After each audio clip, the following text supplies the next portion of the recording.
Welcome to infinite archive. आज हम इस वीडियो में आवारा कुत्तों पर भारत के सुप्रीम कोर्ट के फैसले पर बात करेंगे। ये सार्वजनिक सुरक्षा, मानवाधिकारों और हमारे शहरों के लिए इस ऐतिहासिक फैसले के क्या मायने हैं। भारत की भीड़-भाड़ वाली सड़कों पर आवारा कुत्ते हर जगह हैं। कभी प्यारे लगते हैं, कभी डरावने। उनकी मौजूदगी से तीखी बहस छिड़ जाती है।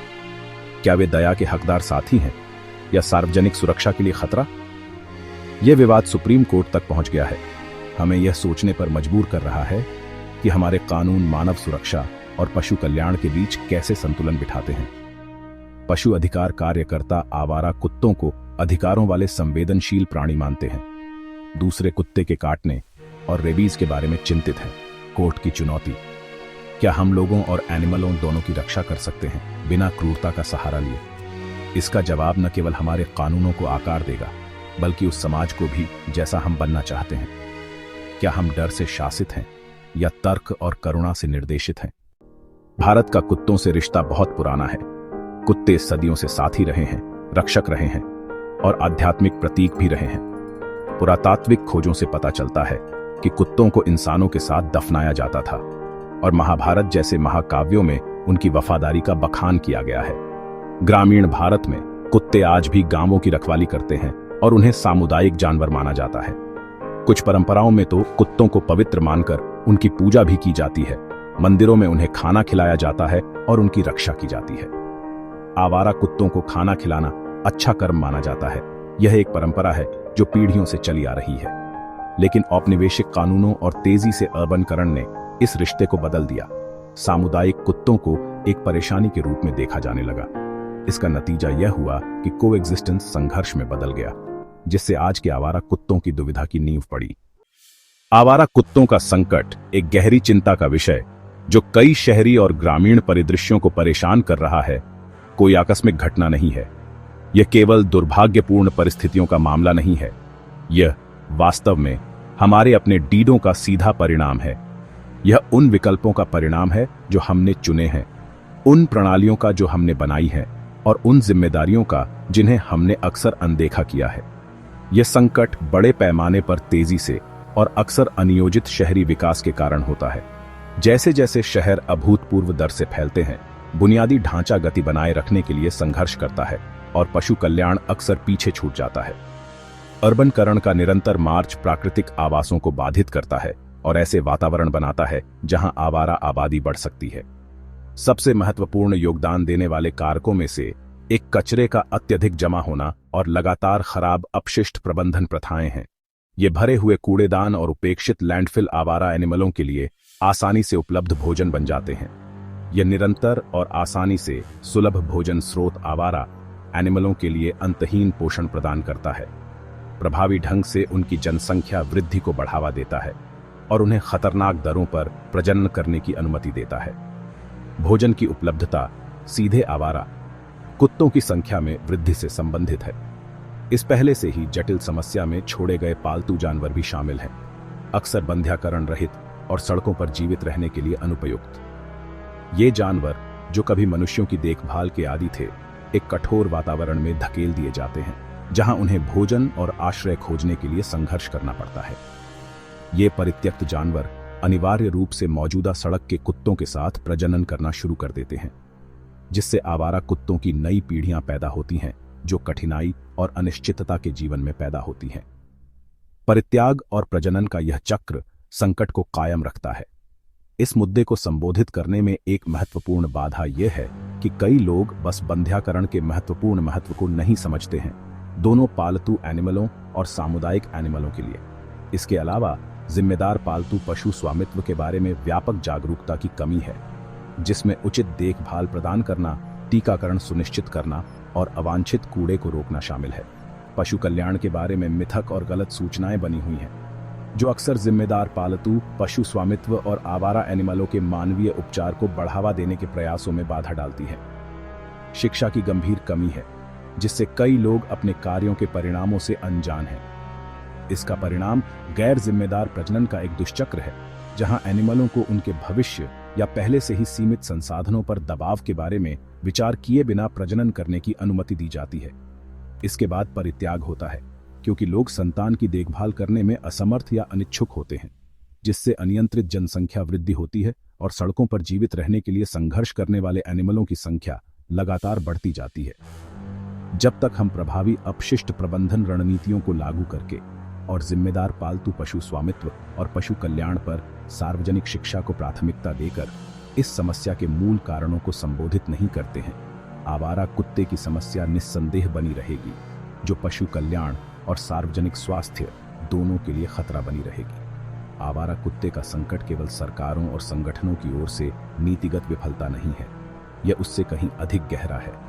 यह संक्षेप में हमारी सामूहिक उपेक्षा का प्रतिबिंब है, एक सामाजिक मुद्दा जिसके लिए हम में से प्रत्येक से एक व्यापक और दयालु प्रतिक्रिया की आवश्यकता है। आवारा कुत्ते अक्सर अनदेखी और हाशिए पर हमारे तेजी से शहरी विस्तार की छाया में पनपते हैं, हमारी साझा जिम्मेदारी की एक निरंतर याद दिलाते हैं। अंततः इस जटिल संकट का समाधान हमारे साथ शुरू होता है, व्यक्तिगत कार्यों और एक अधिक मानवीय और जिम्मेदार समाज बनाने की सामूहिक प्रतिबद्धता के साथ। भारत में 6 करोड़ से ज्यादा आवारा कुत्ते हैं जो 1.4 अरब लोगों के साथ रहते हैं।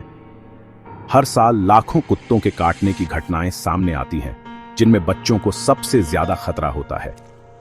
रेबीज एक जानलेवा खतरा है। वैश्विक रेबीज से होने वाली मौतों में से 1/3 भारत में होती है, लगभग सभी कुत्तों के काटने से होती है। रेबीज से बचाव संभव है, लेकिन जागरूकता और टीकाकरण में अभी भी कमी है। बड़े पैमाने पर कुत्तों को मारने की मांग उठती है, लेकिन विशेषज्ञ चेतावनी देते हैं कि यह अमानवीय और अप्रभावी है। कुत्तों को मारने से एक खालीपन पैदा होता है, जिसे जल्द ही नए बिना टीकाकरण वाले कुत्ते भर देते हैं। असली समाधान बड़े पैमाने पर टीकाकरण और नसबंदी है, न कि उन्हें खत्म करना। सुप्रीम कोर्ट ने प्रतिबंध लगा दिया, अंधाधुंध हत्या पर इसे अवैध और बर्बर करार दिया। इसके बजाय इसने एनिमल बर्थ कंट्रोल (एबीसी) कार्यक्रम को अनिवार्य कर दिया। पकड़ो, नसबंदी करो, टीका लगाओ और कुत्तों को उनके क्षेत्र में वापस छोड़ दो। यह तरीका मानवीय और वैज्ञानिक रूप से सही है, स्थिर टीकाकृत झुंड बनाकर जो नए कुत्तों को अंदर आने से रोकते हैं। कोर्ट के फैसले ने नीति बदल दी, डर आधारित हत्या से विज्ञान आधारित प्रबंधन में। अब नगर पालिकाओं की जिम्मेदारी है कि वे प्रभावी और करुणापूर्ण तरीके से आवारा कुत्तों को नियंत्रित करें। कानून संतुलन की मांग करता है, सार्वजनिक सुरक्षा और पशु कल्याण। चुनौती इस कानूनी दृष्टि को वास्तविकता में बदलना है। सुप्रीम कोर्ट के फैसले ने इस बंटवारे को और गहरा कर दिया। एनिमल वेलफेयर के समर्थक एबीसी कार्यक्रम को एकमात्र नैतिक इफेक्टिव समाधान मानते हैं और आवारा कुत्तों की देखभाल के लिए अथक प्रयास कर रहे हैं। वे कहते हैं कि स्टेरिलाइज किए गए और वैक्सीनेटेड कुत्ते समुदायों को रेबीज और एग्रेसिव नए कुत्तों से बचाते हैं। हालांकि पब्लिक सेफ्टी के समर्थक अपने परिवारों के लिए डरते हैं, हमलों का हवाला देते हुए और स्ट्रिक्टर कानूनों या सभी आवारा कुत्तों को हटाने की मांग करते हैं। कुछ लोग कुत्तों को खाना खिलाने को दया मानते हैं, जबकि अन्य इसे समस्या को बढ़ावा देना मानते हैं।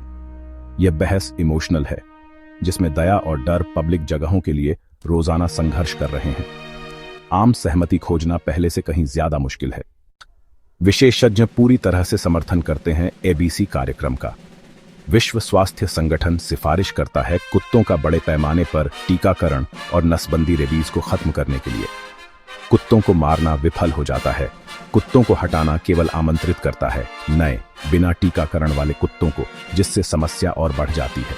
स्थिर नसबंदी किए गए झुंड कम आक्रामक होते हैं और समुदायों को सुरक्षित रखने में मदद करते हैं।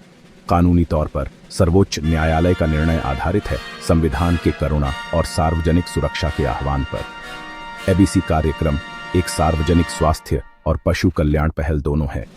आम सहमति, विज्ञान, भावना नहीं, हमारी प्रतिक्रिया का मार्गदर्शन करना चाहिए। आवारा कुत्तों के लिए पशु जन्म नियंत्रण एबीसी कार्यक्रमों का कार्यान्वयन एक जटिल कार्य है और भारत के प्रमुख शहरों में इसका निष्पादन काफी भिन्न होता है। प्रत्येक शहर परिस्थितियों, चुनौतियों और अवसरों का एक अनूठा समूह प्रस्तुत करता है। दिल्ली, देश की राजधानी में एबीसी कार्यक्रमों को कई बाधाओं का सामना करना पड़ता है।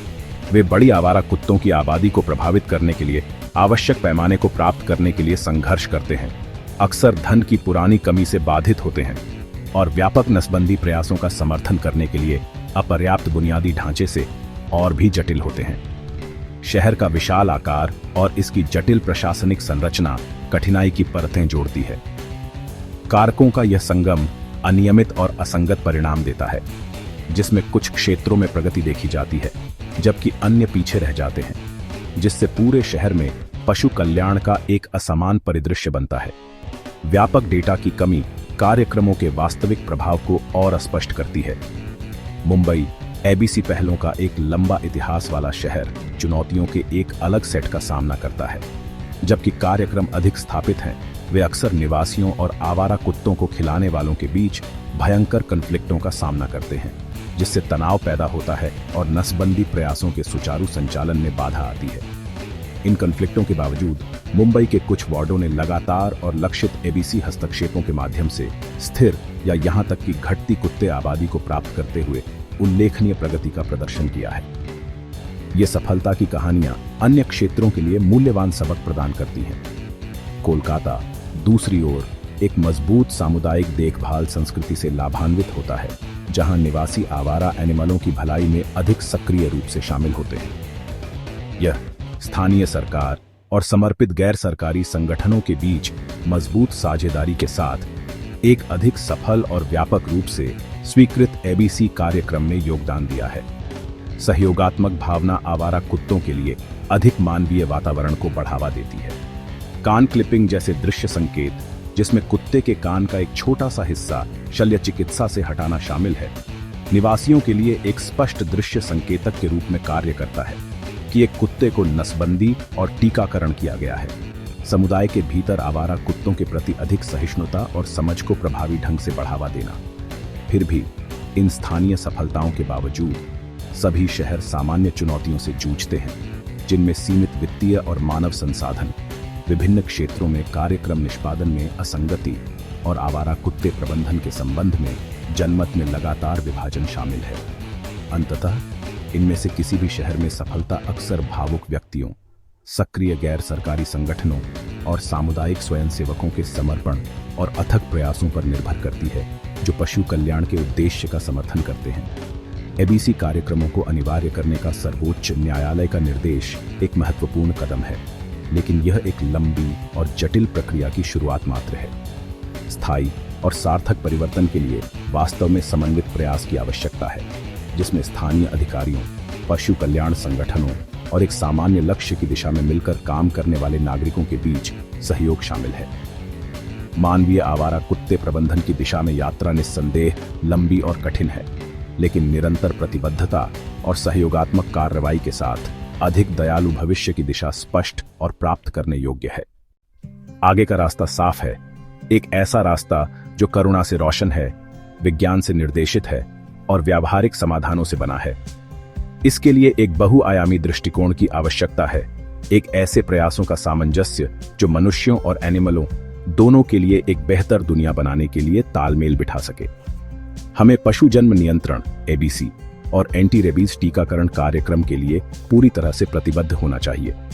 यह केवल आबादी को नियंत्रित करने के बारे में नहीं है, यह हर जानवर के स्वास्थ्य और कल्याण को सुनिश्चित करने, बीमारी के प्रसार को रोकने और सभी के लिए एक सुरक्षित वातावरण को बढ़ावा देने के बारे में है। यह कार्यक्रम मानवीय सड़क कुत्ते प्रबंधन की आधारशिला है। नगर पालिकाओं को बुनियादी ढांचे में निवेश करना चाहिए। इन महत्वपूर्ण कार्यक्रमों का समर्थन करने के लिए संसाधनों का आवंटन करना चाहिए। इसमें पशु चिकित्सा सेवाओं, पशु आश्रयों और इन पहलों को प्रभावी ढंग से प्रबंधित और लागू करने के लिए आवश्यक डीडीओ के लिए धन शामिल है। यह हमारे समुदायों के स्वास्थ्य और सुरक्षा में एक निवेश है। इसका मतलब अच्छी तरह से प्रशिक्षित डीडचारियों और व्यापक सार्वजनिक शिक्षा अभियानों में निवेश करना भी है। जिम्मेदार पालतू एनिमलों के स्वामित्व, टीकाकरण के महत्व और एबीसी कार्यक्रमों के लाभों के बारे में जनता को शिक्षित करना दृष्टिकोण बदलने और करुणा की संस्कृति को बढ़ावा देने के लिए महत्वपूर्ण है। हमें पूरे शहर में प्रयासों को बढ़ाना होगा, ये सुनिश्चित करते हुए कि हमारे शहरी परिदृश्य का हर कोना इन आवश्यक कार्यक्रमों से आच्छादित हो। किसी भी कुत्ते को पीछे नहीं छोड़ा जाना चाहिए और किसी भी समुदाय को इन महत्वपूर्ण सेवाओं तक पहुंच के बिना नहीं होना चाहिए। आइए भारतीय कुत्तों को गोद लेने और जिम्मेदार पालतू एनिमलों के स्वामित्व को सक्रिय रूप से बढ़ावा दें। लोगों को इन योग्य एनिमलों के लिए अपने दिल और घर खोलने के लिए प्रोत्साहित करें। अपनाएं, खरीदें नहीं। एक बचाए गए कुत्ते को एक प्यार भरे घर में दूसरा मौका दें। हमें परित्याग के लिए दंड लागू करना चाहिए। यह स्पष्ट संदेश देना चाहिए कि किसी जानवर को छोड़ना न केवल क्रूर है बल्कि अवैध भी है। और जवाबदेही सुनिश्चित करने के लिए माइक्रोचिपिंग की आवश्यकता है, जिससे खोए हुए पालतू एनिमलों को उनके मालिकों के साथ पहचानना और फिर से जोड़ना आसान हो सके और गैर जिम्मेदार मालिकों को उनके कार्यों के लिए जवाबदेह ठहराया जा सके। हमें अपशिष्ट प्रबंधन में सुधार करना चाहिए। कचरा एकत्र करने और निपटान के लिए प्रभावी प्रणालियों को लागू करना चाहिए। यह आवारा एनिमलों के लिए भोजन के स्रोतों को कम करने, उनके स्कैवेंजिंग पर निर्भरता को कम करने और समग्र स्वच्छता में सुधार के लिए महत्वपूर्ण है। नामित भोजन क्षेत्र रणनीतिक रूप से स्थित और ठीक से प्रबंधित संघर्ष को कम कर सकते हैं और कुत्तों के स्वास्थ्य की निगरानी में मदद कर सकते हैं, जिससे हमें उन लोगों को लक्षित देखभाल और सहायता प्रदान करने की अनुमति मिलती है जिन्हें इसकी सबसे अधिक आवश्यकता है। लेकिन असली समाधान मानसिकता में बदलाव है। हम एनिमलों को कैसे देखते और उनके साथ बातचीत करते हैं, इसमें एक मौलिक बदलाव। हमें यह पहचानना चाहिए कि सार्वजनिक सुरक्षा और पशु कल्याण विपरीत नहीं है, बल्कि एक ही सिक्के के दो पहलू हैं। खुली बातचीत, वास्तविक सहानुभूति और जिम्मेदार योजना ऐसे सामंजस्यपूर्ण समुदायों के निर्माण के लिए आवश्यक हैं, जहां मनुष्य और जानवर दोनों पनप सकें। सुप्रीम कोर्ट ने दिशा तय की है। उनका मार्गदर्शन हमारे कार्यों के लिए एक कानूनी और नैतिक ढांचा प्रदान करता है। अब यह हम पर निर्भर करता है कि हम शहर बनाएं, शहरी वातावरण बनाएं, जहां मनुष्य और जानवर गरिमा, सम्मान और आपसी समझ के साथ कोएग्जिस्टेंस में रह सकें। करुणा और कार्य साथ साथ चलने चाहिए। हमारे निर्णयों का मार्गदर्शन करना चाहिए और हमारी नीतियों को आकार देना चाहिए, क्योंकि हम सभी के लिए एक अधिक मानवीय और न्यायपूर्ण दुनिया बनाने का प्रयास करते हैं।